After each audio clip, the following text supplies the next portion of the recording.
सभी 18 मंडलों में वरिष्ठ नेता आज प्रेस कॉन्फ्रेंस रखी गई है। कल सभी मंडलों में धरना प्रदर्शन किया जाएगा। यूपी के मुख्यमंत्री जहां भी जाते हैं वहां अपने प्रदेश के बारे में बताते हैं। मुख्यमंत्री योगी को बुलडोजर बाबा के नाम से जाने जाते हैं। महिला अपराध में यूपी सबसे आगे रहा है। प्रदेश में 55% महिलाओं से संबंधित अपराध हो रहा है। महिला उत्पीड़न, हत्या, बलात्कार यूपी में सबसे आगे है। अयोध्या में प्रभु राम मंदिर प्रांगण में 20 वर्षीय बेटी के साथ दुष्कर्म की घटना हो जाती है।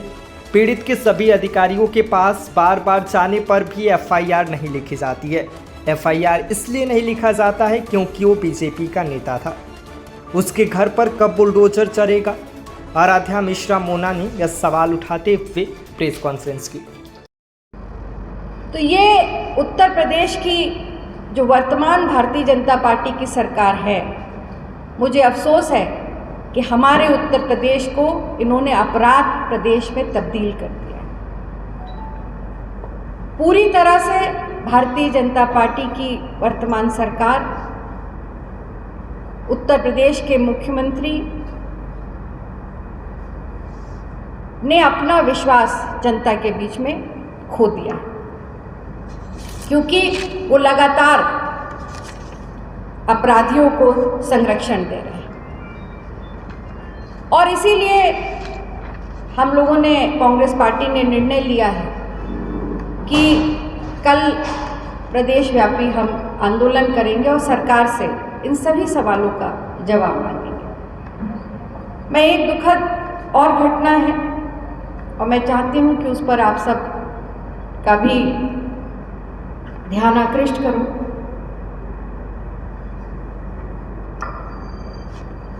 केंद्रीय मंत्री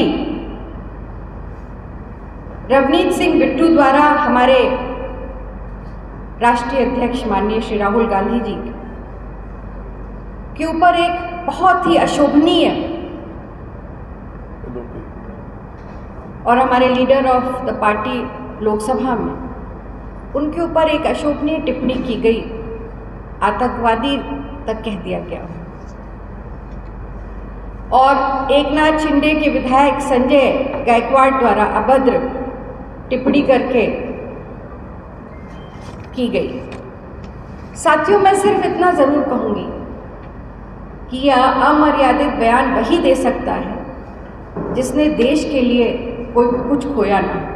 भारतीय जनता पार्टी वो पार्टी है कि जब इस देश में आज़ादी का आंदोलन चल रहा था तो ये भारतीय आरएसएस के लोग, जो मूल विचारधारा है भाजपा की, जो आत्मा है भाजपा की, ये लोग अंग्रेज़ों की चाटुकारिता कर रहे थे।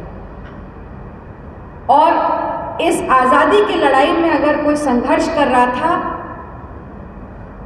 तो कांग्रेस का कार्यकर्ता संघर्ष कर रहा था। जिन्होंने राहुल गांधी जी के ऊपर यह अभद्र टिप्पणी की है वो शायद ये भूल गए कि राहुल गांधी में इंदिरा गांधी का खून है, राजीव गांधी का खून है, जिन्होंने इस देश की एकता और अखंडता के लिए अपने प्राणों की आहुति दी, अपने प्राण त्याग दिए, पर किसी भी ताकत के आगे अपने सिद्धांतों के लिए, अपने देश के लिए कभी घुटने नहीं टेके। कांग्रेस पार्टी इस बयान की पूरी तरह से भर्त्सना करती है और मैं आप सब लोगों को आज ही कल के जो हमारा आयोजित होने वाला आंदोलन है उसके लिए आपको आमंत्रित भी करती हूँ। बहुत बहुत धन्यवाद। बीजेपी के नेता है जो ये कह रहे हैं कानून व्यवस्था सुधारने के लिए इनकाउंटर करना पड़ रहा है, उस पर जो है विपक्ष जो है कहीं ना आरोप लगा है। मैं ये जानना चाहती हूँ कि बिल्कुल अगर अपराधी है तो वो अक्षम्य अपराध, उस पर एनकाउंटर हो, पर क्या एनकाउंटर जात बिरादरी और किस पार्टी से ताल्लुक़ रखता है, क्या ये देख करके करना ये न्याय संगत है? भारतीय जनता पार्टी, मैंने तो आपको उदाहरण दे दिए कि जब आप बीएचयू के अपराधियों को जो छूट करके जमानत पे आते हैं उनको फूल माला पहनाते, इससे शर्मनाक और कुछ नहीं हो सकता। क्या जिस तरह से अपराध करने वाले अपराधी, अयोध्या में बुलडोजर चला एक अपराध में, उसी तरह की दूसरी घटना पे बुलडोजर क्यों नहीं चला? वो भी एक बेटी थी, उसके साथ भी बलात्कार किया गया, पर क्योंकि जो आरोपी है वो भारतीय जनता पार्टी के पदाधिकारी का बेटा है, इसलिए उसको क्षमा कर दिया गया। उस पर बुलडोज़र नहीं चला। मैं पूछना चाहती हूँ कब चलेगा बुलडोज़र उसके घर पर, तभी उस बेटी को न्याय मिलेगा। वो एक भी संगठित अपराधी का खुलासा नहीं कर पाई। 17 परीक्षाएं विफल हो गई, पर इनके पीछे जो गैंग ऑपरेट कर रहे थे, क्या सरकार उनका खुलासा कर पाई? अब मैं आपको एक और घटना इसी से जुड़ी याद दिलाना चाहती हूँ। याद कीजिए कि पिछले पंचवर्षीय की जब ये सरकार थी तो यूपी टेट की परीक्षा का एक आरोपी गिरफ्तार हुआ था इलाहाबाद प्रयागराज में, और उसको गिरफ्तार करने वाले जो उस वक्त के तत्कालीन एसएसपी थे, रातों रात उनका ट्रांसफ़र कर दिया गया, सिर्फ इसलिए कि कहीं ना कहीं उसके तार भारतीय जनता पार्टी से और सरकार में बैठे लोगों से जुड़े हुए थे, और डर के मारे कि ये मामला कहीं खुल ना जाए और इसकी एक कड़ी जो प्रयागराज में है, दूसरी कड़ी कहीं लखनऊ तक ना पहुंच जाए, इस डर के मारे इस मामले को रफा दफा कर दिया गया था और अधिकारी को ट्रांसफ़र कर दिया गया। तो इसका साफ मतलब है कि आज जो उत्तर प्रदेश में ये ऑर्गेनाइज्ड क्राइम हो रहा है, इसमें भी भारतीय जनता पार्टी की सरकार का, वर्तमान सरकार का संरक्षण प्राप्त है उन अपराधियों। वरना अभी तक कम से कम 17 नहीं तो कुछ ऐसे रैकेटियर्स का नाम तो सामने आता, कुछ तो खुलासा होता।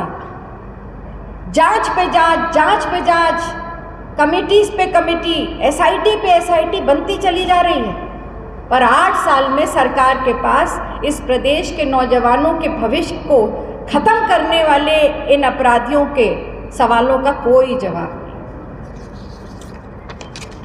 साथियों,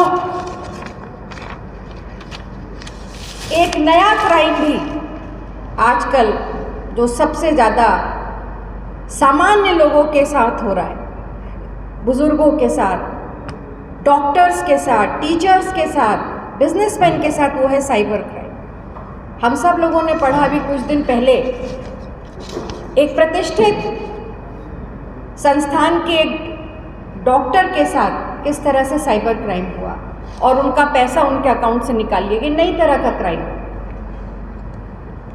मैं तो उत्तर प्रदेश की विधानसभा में बजट के समय रहती हूँ और हमेशा सरकार से इस बात की पैरवी भी करती हूँ कि उत्तर प्रदेश की सरकार के पास लेटेस्ट टेक्नोलॉजी होनी चाहिए ताकि वो साइबर क्राइम को ब्रेक कर सके, और सरकार का बजट का एक बड़ा हिस्सा इसके लिए जाता भी है।